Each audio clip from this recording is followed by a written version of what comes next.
Nabinagar Brahmanbaria ১৬ December বিজয় দিবস উপলক্ষে সকল শহীদের জন্য দোয়া ও আলোচনা সভা অনুষ্ঠিত।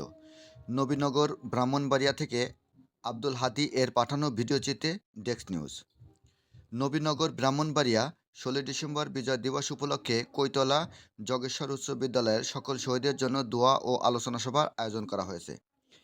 এতে সভাপতি হিসাবে উপস্থিত ছিলেন উক্ত প্রতিষ্ঠানের প্রধান শিক্ষক মোহাম্মদ ইনামুল হক এবং এ সময় আরও উপস্থিত ছিলেন সহকারী প্রধান শিক্ষক হুমায়ুন কবির, সহকারী শিক্ষক রফিকুল ইসলাম লিটন, মোহাম্মদ আল আমিন, মৌলানা আনিস, সহকারী শিক্ষিকা নাজমা বেগম, উষা রানী, সরস্বতী, আকলিমা ম্যাডাম প্রমুখ।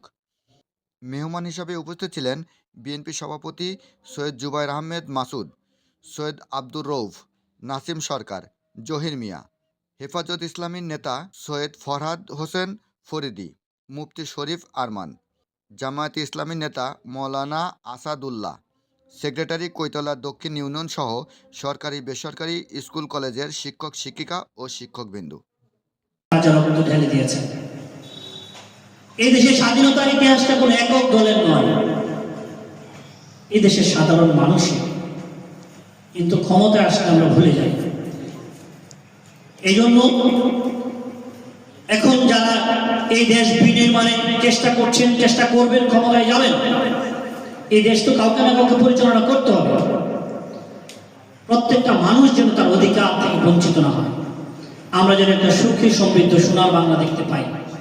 আমরা যেন আমাদের অধিকারগুলি নিশ্চিত করতে পারি, আমাদের সাংবিধানিক অধিকারগুলি যেন আমরা নিশ্চিত করতে পারি, আমাদের মৌলিক অধিকারগুলো যেন নিশ্চিত করতে পারি, সেদিকে আমাদের খেয়াল রাখতে হবে। আজকের এই দিনে আমি প্রথমেই স্মরণ করছি এই মহান মুক্তিযুদ্ধে যারা শহীদ হয়েছেন তাদেরকে এবং আমার প্রাণপ্রিয় প্রেসিডেন্ট শহীদ প্রেসিডেন্ট জিয়াউর রহমানকে, যিনি না থাকলে আজকের এই ১৬ ডিসেম্বর হতো বলে আমার মনে হয় না। আপনার বিগত দিন এই আওয়ামী ফ্যাসিস্ট সরকারের অধীনে থেকে আমরা স্বাধীনতা মুক্তিযুদ্ধ সম্পর্কে যে ইতিহাস পাঠ্যপুস্তকে এবং বিভিন্ন জনসভায় যা জানতে পেরেছি সম্পূর্ণ ছিল ভুল। আমরা এই ভুলগুলি শুধরে দেওয়ার জন্য আমরা ছাত্রছাত্রীদেরকে অনুষ্ঠানের মাধ্যমে জানাতে চাই, যেটা হয়তো আজকে আমরা অনেকেই উপস্থিত না থাকার কারণে আমি আলোচনাগুলি করবো না। তবু আমি আন্তরিক ধন্যবাদ জানাচ্ছি এই পরীক্ষা পরবর্তী সময়ে অত্র বিদ্যালয়ের কর্তৃপক্ষ এই সামান্যটুকু অনুষ্ঠান করার জন্য। আমি ভাবছিলাম এখানে কোনো অনুষ্ঠান হবে না, যা হওয়ার জন্য আমি এই কর্তৃপক্ষকে ধন্যবাদ জানাচ্ছি। আমরা এই স্বাধীনতাকে সহজে পাই নাই। ৫২, ৬৯ এবং ৭১-এর যুদ্ধের ফলে আমরা আজকে এই স্বাধীন। আমরা পাক হানাদার বাহিনী এবং তাদের দোসরদের হাত থেকে এই ১৬ ডিসেম্বর আমরা পেয়েছি। এই ১৬ ডিসেম্বরে রেসকোর্স ময়দানে যারা থাকার কথা ছিল তারা না থেকে থেকেছে ইন্ডিয়ান বাহিনী। সেই অনুষ্ঠানে থাকার কথা ছিল এমএজি ওসমানী, থাকার কথা ছিল ১১টা সেক্টর কমান্ডার শহীদ প্রেসিডেন্ট জিয়াউর রহমান সহ ১১ জন সেক্টর কমান্ডার। তাদের কাউকে এখানে রাখা হয়নি, কারণ তাহলে ইতিহাস হলো অন্যরকম। যাই আমি সেই কথায় যাব না। আমি আজকের এই সংক্ষিপ্ত বক্তব্যে আমি আমার স্কুল কর্তৃপক্ষকে অনুরোধ করব, আগামী দিনের জাতীয় পর্যায়ের অনুষ্ঠানগুলি যেন একটু ব্যতিক্রম ধর্মী হিসাবে করা হয়।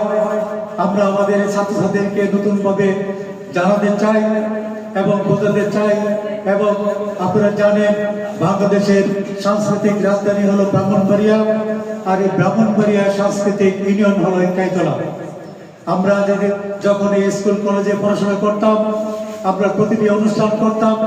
আগের দিন রাত্রেবেলা কোনো ছাত্র ঘুমাইতো না, সারা রাত মঞ্চ বানাতাম, সাংস্কৃতিক মহড়া দিতাম এবং পরদিনের অনুষ্ঠান দেখার জন্য আমাদের ৬ লাইনের সেই বিদ্যাগুণ সেদিকে কোটি চৌবনের লোকজনে এখানে আসতোই আমাদের অনুষ্ঠানগুলি দেখতে। সেই দিনগুলি আমি আবার ফিরে যেতে চাই এই কৈতলার ইতিহাসে। আমরা আসলে পালন হতো একদিন আগে থেকেই। আপনারা ছিল যে আমরা স্টেজের মধ্যে আমরা কাপড় দিয়ে আমরা যখন ছাত্র ছিলাম বা আমাদের সিনিয়র ভাইদের কাছ থেকে দেখেছি, তারপরে জুনিয়র যারা ছিল তাদের কাছ থেকে দেখেছি, তা আসলে 16 ডিসেম্বর এখন আমরা যেভাবে পালন করছি, আসলে আমার ব্যক্তিগত মতামত এটা এরকম হওয়ার কথা ছিল না।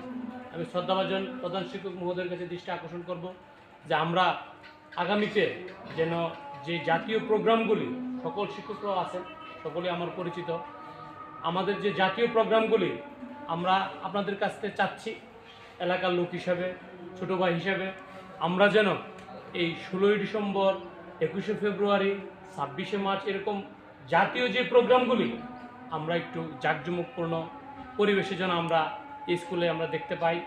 أعوذ بالله من الشيطان الرجيم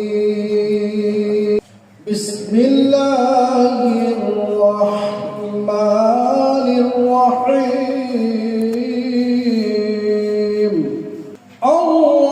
الرحمن علم القرآن خلق الإنسان علمه البيان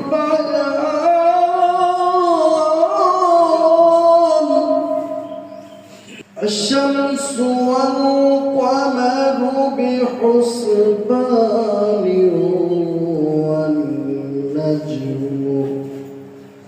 والنجم والشجر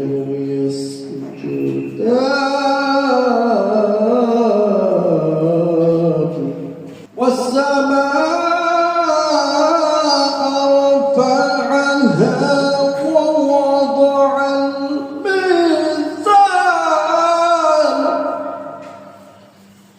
ألا تطغوا في